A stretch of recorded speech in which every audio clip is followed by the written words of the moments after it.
দিশেহারা মানুষদেরকে পথের সন্ধান দেওয়ার জন্য, মানুষদেরকে দিনের কথা আহ্বান করার জন্য, মানুষদেরকে অন্ধকার থেকে আলোর পথে নিয়ে আসার জন্য অসংখ্য নবী রাসূলদেরকে আমি দুনিয়ায় পাঠিয়েছিলাম।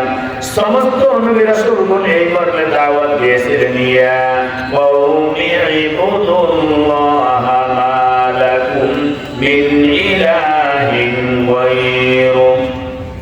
সমস্ত নবী রাসূলগণ দাওয়াত দিয়েছিলেন, হে আমার কওমের লোকেরা, একমাত্র আল্লাহ তাআলার গোলামি স্বীকার করে নাও, একমাত্র আল্লাহ তাআলার দাসত্ব স্বীকার করে নাও। তিনি ছাড়া তোমাদের কোনো ইলাহ নাই, তোমাদের কোনো মাবুদ নাই। জোরে বলুন সুবহানাল্লাহ। অর্থাৎ এক আল্লাহকে স্বীকার করতে হবে, এক আল্লাহর গোলামি করতে হবে, এক আল্লাহর আনুগত্য করতে হবে, এক আল্লাহ তাআলাকে সিজদা করতে হবে এবং এই সমাজ থেকে তাগুতি শক্তিকে বর্জন করতে হবে। আজকে আমাদেরকে তাগুতকে চিনতে হবে। চিনার প্রয়োজন আছে না নাই? চিনার প্রয়োজন আছে তাগুতকে। তাগুত দেখতে ধরুন আমাদের মতোই, মাথায় টুপি দেয়, মুখে দাড়ি আছে, শরীরে বড় জুব্বা আছে, মুখে ইসলাম বলে, কিন্তু সমাজে ইসলাম প্রতিষ্ঠিত হবে না, চাই না। ঠিক কিনা বলুন? মুখে মুখে ইসলাম প্রচার করে, মুখে ইসলাম চায়, মসজিদে যায় তাসবিহ জপে, আল্লাহ আল্লাহ জপে, কিন্তু কোরআনুল কারীমের সমাজ প্রতিষ্ঠিত হোক, কোরআনুল কারীমের মাহফিল হোক, কোরআনুল কারীমের মাহফিলে বক্তাগণ আসবেন, তাদেরকে রাস্তায় অ্যাটাক করে দেওয়া হয়। ঠিক কিনা বলুন? কোরআনুল কারীমের মাহফিল হবে, স্টেজ ভেঙে দেওয়া হয়, মাহফিল লন্ডভন্ড করে দেওয়া হয়। কি না তো নেতার পক্ষ থেকে ফোন এসেছে, আপনাদেরকে মাহফিল করার অনুমতি দেওয়া গেল না। ঠিক কিনা বলুন? এরাই হচ্ছে তাগুত। এদেরকে বর্জন করতে হবে, এদেরকে বর্জন করতে হবে। জাতি ইতিমধ্যেই 5 আগস্টে প্রমাণ করেছে যে আমরা তাগুতি শক্তিকে বাংলাদেশের জমিনে দেখতে পাই না। ঠিক কিনা বলুন? তারা তাগুতি শক্তিকে দেখতে চায় না, বিধায় 5 আগস্টে তা প্রমাণ করেছে এই দেশে স্বৈরাচারী সরকারের বিদায় ঘোষণা হয়েছে। ঠিক কিনা বলুন? আমার প্রিয় ভাইরা, আল্লাহ রাব্বুল আলামিন বলছেন, فَقُطِعَ دَابِرُ الْقَوْمِ الَّذِينَ ظَلَمُوا وَالْحَمْدُ لِلَّهِ رَبِّ الْعَالَمِينَ। আল্লাহ তাআলা বলছেন, যখন কোন সমাজ থেকে, কোন রাষ্ট্র থেকে কোন স্বৈরাচারী শাসকের বিদায় হয়ে যায়, ওই সময় ঈমানদার ব্যক্তি যারা, তারা সবাই আল্লাহর শুকরিয়া আদায় করেছে। বলুন সুবহানাল্লাহ। শুকরিয়া আদায় করেছে ইতিমধ্যেই।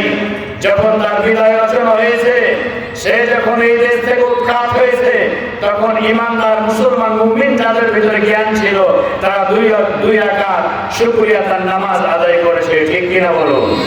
আমরা আলহামদুলিল্লাহ পড়েছি না পড়ি নাই? সম্মানিত উপস্থিতি আমার প্রিয় দিনদার ঈমানদার মুসলমান ভাইরা, আল্লাহ রাব্বুল আলামিন বলেন, এই সমাজ যখন ভালো হয়ে যাবে, এই সমাজে যখন আমার বিধান কায়েম হয়ে যাবে, এই সমাজে যখন কোরআনুল কারীমের বিধান চালু হয়ে যাবে, ওয়ালাউ আন্না আহলাল কুরআ আমানু ওয়াত্তাকাউ লাফাতাহনা আলাইহিম বারাকাতিন মিনাস সামাই ওয়াল আরদ। আল্লাহ তাআলা বলেন, যে জনপদের মানুষগুলি, যে রাষ্ট্রের মানুষগুলি, যে দেশের মানুষগুলি আমি আল্লাহ তাআলাকে ভয় করবে, আমি আল্লাহ তাআলার প্রতি ঈমান আনবে, ভয় করার নীতি অবলম্বন করবে, আমার হুকুমগত জীবন যাপন করবে, আমার গোলামি করবে, আমার দাসত্ব করবে, আল্লাহ রাব্বুল আলামিন বলছেন, তাদের উপরে আমি আল্লাহ তাআলা সন্তুষ্ট হয়ে আসমানের এবং জমিনের সব বরকতের দরজাগুলো খুলে দেই। জোরে বলুন সুবহানাল্লাহ। সব বরকতের দরজা খুলে দেওয়ার মালিক কে? আল্লাহ তাআলা খুলে দিবেন। এটা আল্লাহ তাআলার ওয়াদা। যখন কোন জনপদের ব্যক্তিগুলো ঈমান আনবে আমি আল্লাহ তাআলার প্রতি, আমাকে বিশ্বাস করবে, আমাকে ভয় করবে, আমার গোলামি করবে, আমার হুকুম পালন করবে, আমার দাসত্ব করবে, একমাত্র আমি আল্লাহ তাআলাকে ছাড়া কাউকে সিজদা করবে না, আল্লাহ তাআলা বলছেন, ওই জনপদের উপরে আমি আল্লাহ তাআলা আসমানের এবং জমিনের বরকতের দরজাগুলো খুলে দেই। জোরে বলুন সুবহানাল্লাহ। সম্মানিত উপস্থিতি আমার প্রিয় দিনদার ঈমানদার মুসলমান ভাইরা, সম্মানিত মা ও বোনেরা, আল্লাহ রাব্বুল আলামিন আমাদেরকে সৃষ্টি করেছেন, এই দুনিয়ায় পাঠিয়েছেন একমাত্র কার গোলামি করার জন্য? আল্লাহর গোলামি করার জন্য আল্লাহ তাআলা পাঠিয়েছেন। অতএব গোলাম কাকে বলে? গোলাম হচ্ছে এই একজনের বাড়িতে একটা চাকর আছে, চাকরকে মনিব যেটা নির্দেশ করবে, যখন যে কাজ করার জন্য বলবে, চাকরকে সেভাবে করে কাজ ঠিকঠাক করে মনিবকে বুঝিয়ে দিতে হবে, ঠিক না ঠিক? এটাই হচ্ছে গোলামের কাজ। আমরা হচ্ছি গোলাম, আর আল্লাহ তাআলা হচ্ছেন আমাদের মুনিব। আল্লাহ তাআলা বলেছেন, আমার বান্দারা তোমরা যদি আমি আল্লাহ তাআলার হুকুম মেনে চলো, আমি আল্লাহ তাআলা আরশে আজিম থেকে তোমাদেরকে স্মরণ করব, তোমাদের সকল প্রকার অভাব অনটন আমি আল্লাহ তাআলা পূরণ করে দেব। জোরে বলুন সুবহানাল্লাহ। আল্লাহ রাব্বুল আলামিন বলেন, ফালইয়াবুদু রাব্ব হাযাল বাইত আল্লাযী আত'আমাহুম মিন জু' ওয়া আমানাহুম মিন খাউফ। রব্বুল আলামিন বলছেন, হে ইমানদার বান্দারা, তোমরা যদি এই ঘরের রবের মালিকের গোলামি করতে পারো, অর্থাৎ আল্লাহর ঘর মসজিদ গোটা পৃথিবীর জমিনে আল্লাহ তাআলা মসজিদ হিসেবে কবুল করেছেন। আল্লাহ তাআলা বলেন, তোমরা যদি এই ঘরের রবের মালিকের ইবাদত করতে পারো, তার গোলামি করতে পারো, তার দাসত্ব করতে পারো, আমি আল্লাহ রাব্বুল আলামিন তোমাদেরকে ক্ষুধার সময় খেতে দেব এবং তোমাদেরকে ভয় ভীতির সময় নিরাপত্তা দেব। জোরে বলুন সুবহানাল্লাহ। আমাদেরকে ক্ষুধার সময় খেতে দেন কে? আমাদেরকে খেতে দেন কে? আমাদেরকে ভয় ভীতির সময় নিরাপত্তা দিবেন যিনি, তার নাম কি?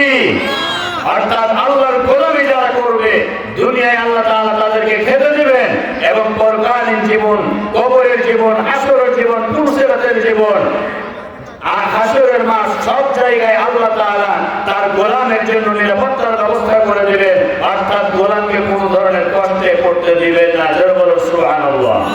সম্মানিত উপস্থিতি আমার প্রিয় ভাইরা, আল্লাহ রাব্বুল আলামিন বলেন, ইন্নাল্লাযীনা ক্বালু রাব্বুনাল্লাহু সুম্মা ইসতাকামু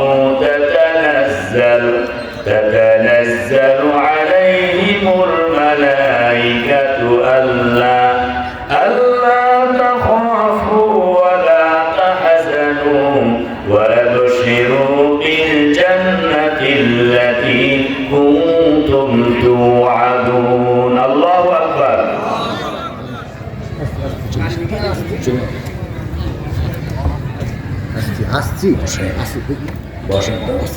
আচ্ছা ঠিক আছে। আমার প্রিয় ভাইরা, আল্লাহ তাআলা বলছেন, নিশ্চয় যারা আমার উপর ঈমান এনেছে।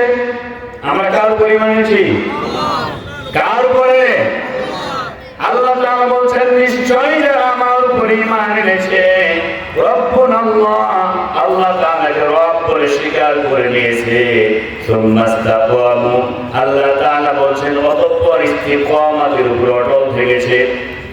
অর্থাৎ আল্লাহর প্রতি যুগে যুগে যারা ঈমান এনেছে, ঈমানের দাবি করেছে, ঈমান এনেছি, প্রচার হয়েছে, প্রকাশ করেছে, ওই সমস্ত কাফের মুশরিক বেদিনের বাচ্চারা, ওই সমস্ত ইহুদিরা, খ্রিস্টানরা, ওই সমস্ত ঈমানদার ব্যক্তিগুলির উপরে জুলুম নির্যাতন করেছিল, ঠিক না বেঠিক?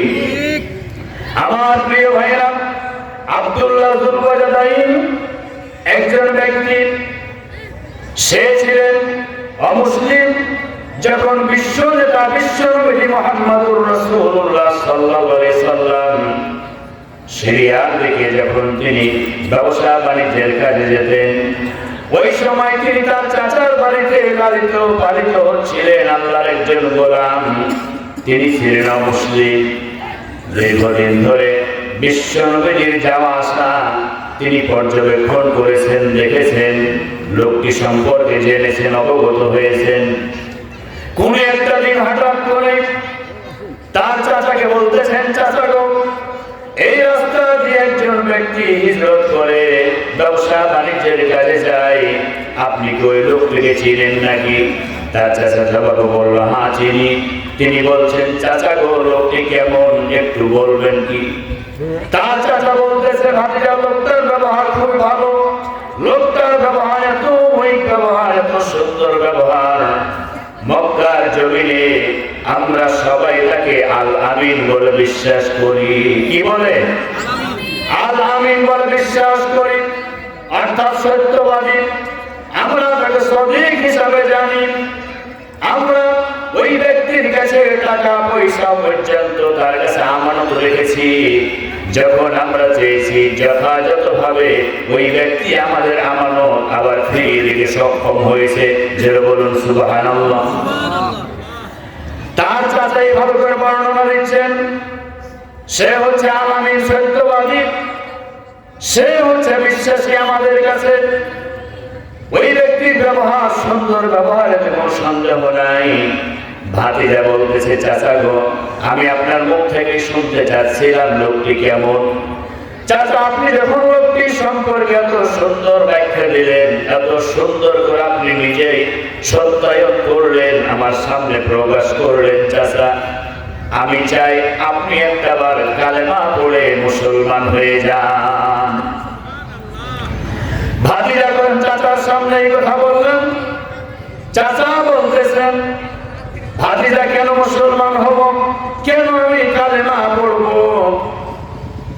ভাতিজা তখন চাচাকে বলতেছেন, চাচা আমি দীর্ঘদিন অপেক্ষায় ছিলাম, আপনার বাড়িতে থাকি, চাকরের কাজ করি, আপনার অধীনস্থ একজন গোলাম। আমি চাচ্ছিলাম আপনি যদি ইসলাম গ্রহণ করেন, কালেমা পড়বেন, তাহলে আমার জন্য কালেমা পড়াটা সহজ হয়ে যাবে। যেটা বলুন সুবহানাল্লাহ।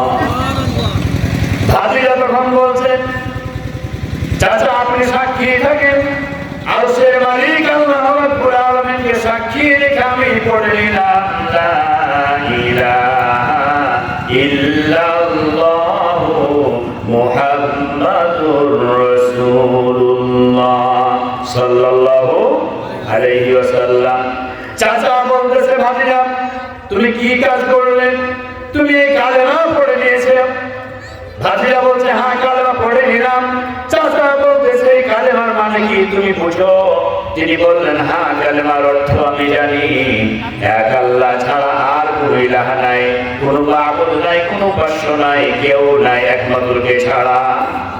কে ছাড়া? আল্লাহ ছাড়া কেউ নেই। আল্লাহ আমার রব, এই রবই আমার সব। আল্লাহ আমার রব, এই রবি আমার সব। দমে দমে তনু মনে তারি অনুভব। আল্লাহ আমার রব, এই রবি আমার সব। ঠিক না? ভাতিজা এই কথা বললেন। চাচা বলতেছে, ভাতিজা কালেমার আসল অর্থ তুমি এখনো জানতে পারো নাই। কালেমার আসল অর্থ সম্পর্কে এখনো তোমার জ্ঞান আসে নাই। কালেমার আসল অর্থ হচ্ছে তোমাকে যা কিছু আমি দিয়েছি সব আমাকে ফেরত দিয়ে দিতে হবে। ভাতিজা বললেন, চাচা গো, ঈমান আনার কারণে সব কিছুই ত্যাগ স্বীকার করতে আমি রাজি আছি। ভাতিজার কাছে যা ছিল, জায়গা জমি টাকা পয়সা অর্থ করে যা ছিল সব চাচার সামনে ফেলে দিলেন। চাচা বলতেছে, এই কথা বলছিল না। চাচা বলতেছে, ভাতিজা কালেমার অর্থ শুধু এটাই নয়, কালেমার অর্থই হচ্ছে তোমার পরনে যে লুঙ্গি আছে, পোশাক আছে, এই পোশাকটাও আমার কিনে দেওয়া, এটাও আমাকে ফেরত দিয়ে দিতে হবে। জয় বলুন সুবহানাল্লাহ। আমার প্রিয় ভাইয়েরা, আপনাদের সামনে আব্দুল্লাহ যুল ওয়ালিদাইনের সংক্ষিপ্ত একটু আলোচনা এই কারণেই করছি, তারা ঈমান এনেছিলেন। ঈমান কত দামের ছিল!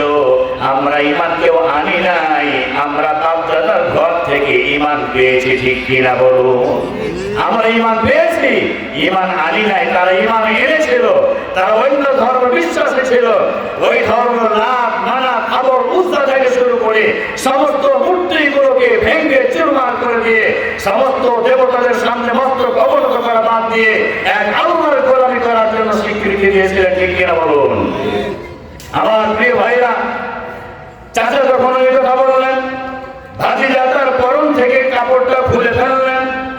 যুবক ছেলে, তরুণ তাগড়া যুবক, ওই অবস্থায় তিনি লজ্জা স্নান হাত দিয়ে ঢেকে নিয়ে মায়ের বাড়ির দিকে রওনা করেছেন, বাবার বাড়ির দিকে রওনা করেছেন। হঠাৎ করে যখন বাড়ির দিকে চলে গেলেন, মা তার সামনেই পড়ে গেল। সন্তান বলছে, মা তুমি আমার প্রতি দৃষ্টি দিও না, তুমি বাড়িতে যদি থাকে আমাকে টুকরা কাপড় দাও, আমি আমার ইজ্জতটা থেকে মদিনার পথে হিজরত করে বিশ্ব নবীর দরবারে চলে যাবো। জোরে বলুন সুবহানাল্লাহ।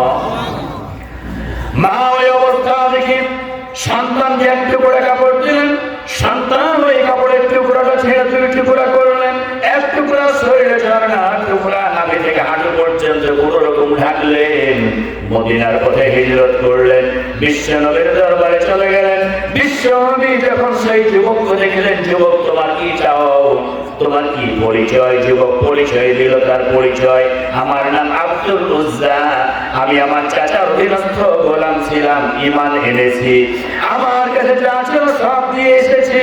নবী আমার শরীরে একটা মাত্র কাপড় ছিল, এক টুকরা কাপড় ছিল, আমার চাচা সেটাও দাবি করলো, আমি কাপড় দিয়ে উলঙ্গ অবস্থায় মায়ের কাছে আসলাম, মায়ের কাছ থেকে এক টুকরা কাপড় নিলাম, সেই কাপড়ের টুকরাটা জড়িয়ে আপনার দরবারে হাজির হয়ে গেছি। ইয়া রাসূলুল্লাহ, ইয়া হাবিবাল্লাহ, আর দেরি করবেন না, আমাকে এই মুহূর্তে কালেমা পড়ায় মুসলমান করে দেন। জোরে বলুন সুবহানাল্লাহ। হযরত আব্দুল উজ্জা তিনি তখন ইসলাম গ্রহণ করলেন। বিশ্ব নবী মুহাম্মদুর রাসূলুল্লাহ সাল্লাল্লাহু আলাইহি সাল্লাম আব্দুল উজ্জার নাম দিয়ে দিলেন আব্দুল্লাহ। জোরে বলুন সুবহানাল্লাহ। কি নাম দিয়ে দিলেন? আব্দুল্লাহ নাম দিয়ে দিলেন। বিশ্ব নবীজি ওই সাহাবীকে আহলে সুফফাদের কাছে দিয়ে দিলেন। আহলে সুফফাদেরকে বললেন, হে আমার সাথীরা, তোমরা তোমাদের এই ভাইকে দিয়ে দিলাম তোমাদের কাছে, এটাকে কোরআন শিক্ষা দাও, দ্বীন শিক্ষা দাও, ইসলাম শিক্ষা দাও, তারবিয়াত শিক্ষা দাও। সে ইসলাম এনেছে, ঈমান এনেছে, অনেক কষ্টের ঈমান।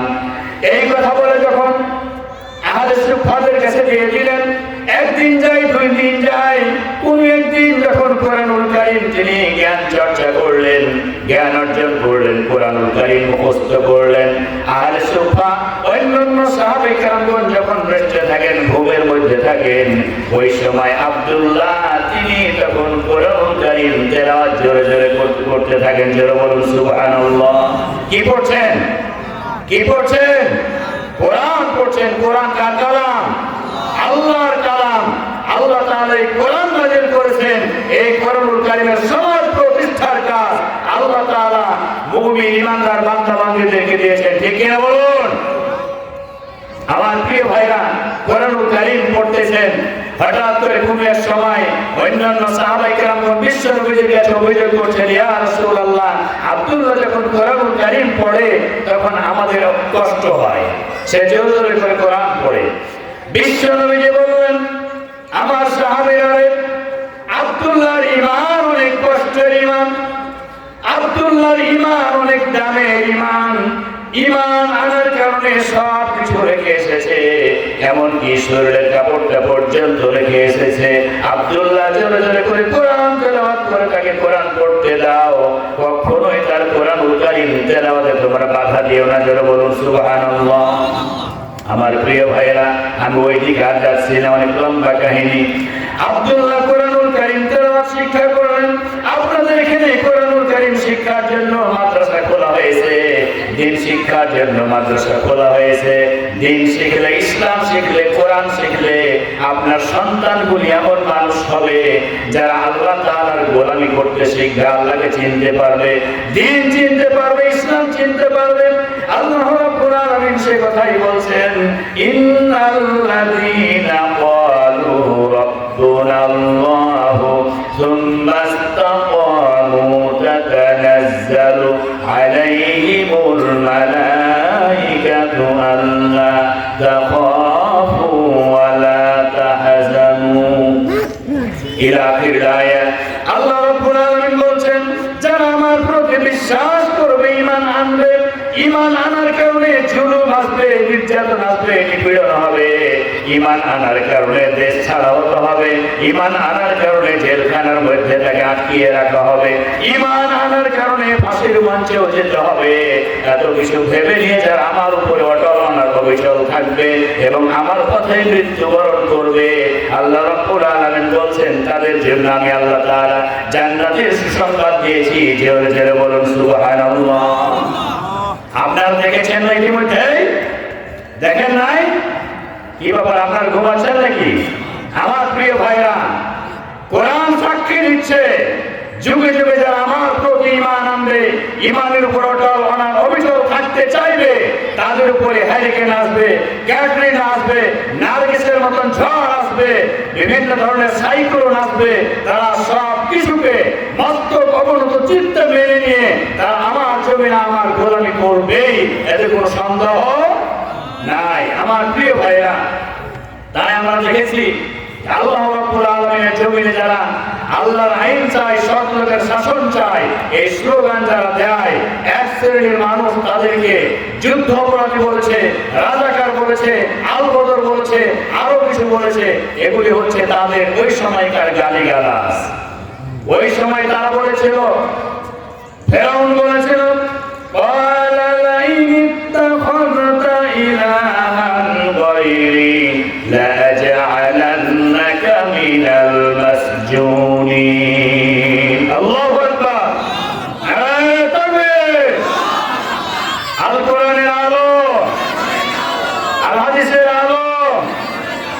ইসলাম আছে যেখানে, কোরআন হাদিস যেখানে, মদ জুয়া যেখানে, আলহামদুলিল্লাহ আমরা নেই সেখানে, ঠিক আছে আলহামদুলিল্লাহ।